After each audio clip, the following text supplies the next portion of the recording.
How's it going, guys? Kyle with Dirtbike Channel here. As you can see, I've got the Husky TE250i behind me, and I have been riding this bike here for about a half hour, 40 minutes. And give you some initial impressions on this thing. The Husky TE250i, this is the fuel injected two-stroke that has come to us via Husqvarna. This is a demo bike that Husky is letting me borrow for about a month here, and my initial impressions after just riding this thing for the few minutes that I have is I'm actually pretty impressed. I like the throttle response. I mean, it isn't quite as peppy as my carbureted KTM 250XC, but again, that bike has a high compression head. This one is just a standard head, I'm sure. But the throttle response on this thing has actually been really, really good. It can lug well, so it's, man, not a ton of stuff to complain about. I try to come into every bike with an open mind and not be too high and too low. And so I had a neutral opinion of what it was going to be like to check out the EFI. I didn't think it was going to be the bee's knees right off the bat, but it's not bad. I mean, it is not far off. It didn't really want to start too well this morning when it was cold, and then I feel like it's been a little bit slower starting every time that I go. Let's see if I can get it into neutral. That's probably not into neutral. It's been a little bit slower starting. So I've got it on run now. Watch this. See, there's just a little bit of hesitation there, and then also there's a little bit of hesitation when you kill it. So it should just fire right up.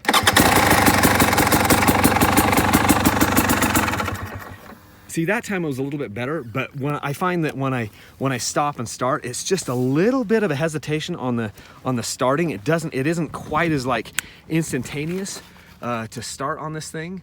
So Husqvarna put this Power Core 2 silencer on there, which is more of a motocross silencer, and then they also went and they put this aftermarket FMF pipe on here. This might be like the factory pipe. The pipes, in my experience, don't really change a ton on these two-strokes.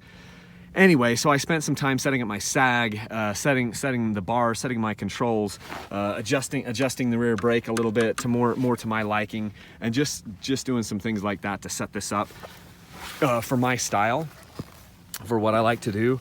I went through and put all the clickers into the standard setup, so it's like in the manual they've got like a sport setting and a standard setting and a soft setting. I went to the standard on everything, on the forks, on the shock, and honestly, I really like the linkage on this bike so far. I mean, it's handling really well.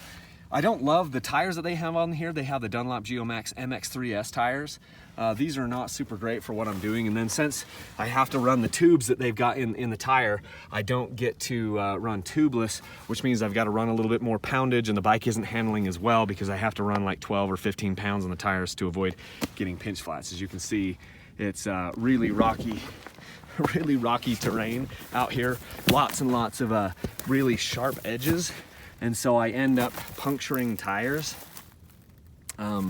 puncturing tubes with pinch flats. Anyway, the TE250i, initial thoughts, I'm actually pretty impressed. There's a couple things that I can gripe on, which I will eventually, but initial impressions are that this bike is legit. It is legit. It's not the best.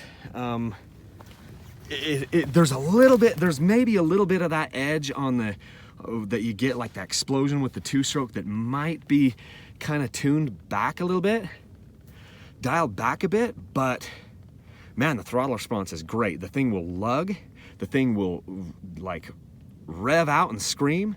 So honestly, for the first try at EFI, and this is just my first ride, sucker's for real, man. It is for real. I'll have a ton more on this bike, so stay tuned for that. Please watch, please like these videos, share them, subscribe, make sure you get the notifications on my channel, and we'll talk more about this bike a ton more in the future.